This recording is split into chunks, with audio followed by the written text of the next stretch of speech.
विधायक उमाशंकर सिंह ने कोविड-19 जैसे महामारी से बचाव के लिए 40 ऑक्सीजन सिलेंडर रसरा सीएचसी और बलिया जिला अस्पताल को दिया है।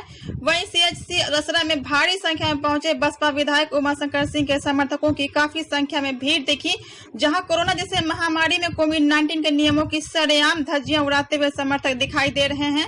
जहां एक तरफ विधायक ऑक्सीजन सिलेंडर का सामुदायिक स्वास्थ्य केंद्र पर वितरण करने में लगे हैं, वहीं समर्थक कोविड-19 के उल्लंघनों का करने में लगे हुए हैं। इसमें कोविड-19 जैसे महामारी का कोई डर नहीं है और न ही समर्थकों द्वारा सोशल डिस्टेंसिंग का कोई ख्याल किया जा रहा है। स्वर्ण रानी के साथ बलिया संजय तिवारी की रिपोर्ट। लगे कि रसना का अस्पताल है और पूरी इसको भी मैं थोड़ा उतरवा के ले आओ। आप हमारी दल के राष्ट्रीय नेता बहन सुश्री मायावती जी का बयान आप पढ़िए, ट्वीट पढ़िए। उन्होंने हमेशा इस बात को कहा है कि जब ऐसी विपत्ति आती है तो हमें राजनीति करने के बजाय हमें दूसरे की हेल्प करनी चाहिए। और उन्होंने यह निर्देश भी दिया अपने सभी लोगों को कि हमारे भी लोग जितने हैं, जितना हो सकता है उतना हम उनको हेल्प करें।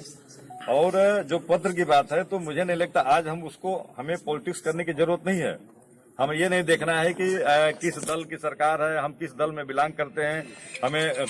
हमें आज जो पीड़ित है, जो गांव में आदमी जिसको ऑक्सीजन बिना जो मर रहा है, जिसको दवा की जरूरत है, हमें आज उसकी कैसे मदद हो सके हमको इस पे विचार करना चाहिए। आज हमें वह पूरी प्रक्रिया बताने में अब आप उम्मीद नहीं करेंगे कि इतने सिलेंडर हमें कलेक्ट करने में कितना टाइम लगा होगा, मैं जानता हूँ। हम और आप, हम लोग कभी मान लीजिए जितनी भी मेरी उम्र हुई है, हम लोग कभी न ऐसा देखे थे, न ऐसा सोच भी नहीं सकते थे। और जो आपके भारत की जो हेल्थ व्यवस्था है, अब वह आप भी जानते हैं, हमसे बड़े बड़े संपन्न देश के भी लोग, उनको सड़क पे हॉस्पिटल बनाना पड़ा। इटली जैसे लोगों को माने हेल्थ के माने में वर्ल्ड में सबसे मतलब फुल ऑक्युपाई माना जाता है, उनको भी सड़क पे हॉस्पिटल बनाना पड़ा। तो यह जब परेशानियां आती हैं तो नो डाउट इसमें हमको वह कमी खोजने के बजाय फिलहाल उसमें हम सबको लग करके मदद करें। आगे फिर कैसे इसमें हम फेल ना हो, हमें उसकी तैयारी करनी चाहिए।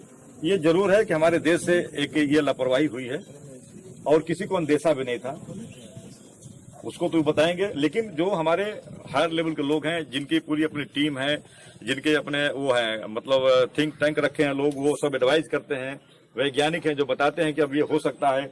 उनको अगर इस तरह का अंदेशा था तो प्रॉपर, जिसे मान लीजिए आज DRDO के अलग अलग हॉस्पिटल बन रहे हैं, तो अगर ये पहले से अंदेशा था कि ऐसा हो सकता था तो नो डाउट वो पूरी प्रॉपर हमको तैयारी करनी चाहिए। ये हमारे देश से लापरवाही हुई है। फेज 1 से सरकार ने कुछ नहीं सीखा बताइए। फेज 1 जब आया उसके बाद मुझे लगता है कि क्योंकि ये मुझे लगता है कि देखिए भारत है, अभी यहाँ पे आप अभी कुछ हुआ हाथ झाड़ के खड़े हो जाएंगे, तो मुझे लगा कि सबको लगा, देखिए जो फैक्ट है, ये फैक्ट ये था कि अब लगा कि कोरोना न देश की सरकार समझ पाई और न हमारे देश की आम जनता समझ पाई। आप अभी अगर कहिए, अगर मान लीजिए हम अब जानते हैं कि नहीं मतलब एक दूसरे से टच में रहने से इसका फैलाव है, तो हमें, मेरी भी तो नैतिक जिम्मेदारी बनती है ना कि हम रोकें। इसके लिए हमें पुलिस की लाठी का ही क्यों इंतजार है? आप बताइए ना, मैंने पुलिस की लाठी का क्यों इंतजार है? हम लोग समय समय पे कह रहे हैं, तो एक हम लोग भी एक उसका मैंने कहने का मतलब कि जो जिस रूप में जिसकी सहभागिता हो, आम आदमी की भी अगर सहभागिता है कि नहीं हमें भाई एक दूसरे को मतलब एडवाइज करके दूरी बना के रखना है, हम लोग कम मिले जुले, जहाँ जरूरत ना हो वहाँ ना मने जाएं, काम बंद कर निकले, तो बेहतर है कि इसको हम लोग रोक सकते हैं। ये जरूर है कि लेकिन सरकार को अब से कम सीख लेनी चाहिए। जैसा कि मैंने खबर आ रही है कि थर्ड वेव भी आ सकता है। थर्ड वेव आए या न आए, लेकिन हमको उसके लिए पूरी प्रॉपर तैयारी अपनी कर लेनी चाहिए।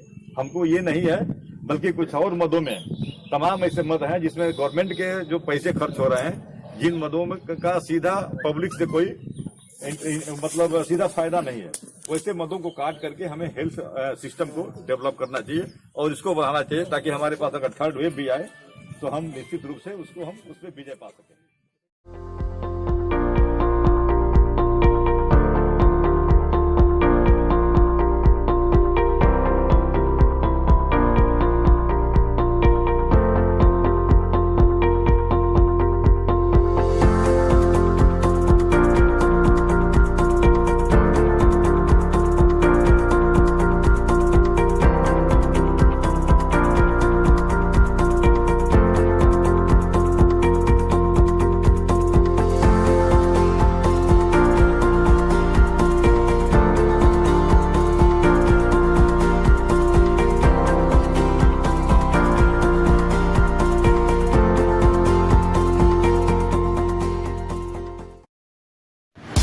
खबरों में अपडेट रहने के लिए हमारे YouTube चैनल न्यूज क्राइम 24 को सब्सक्राइब करें और बेल बटन को जरूर दबाएं।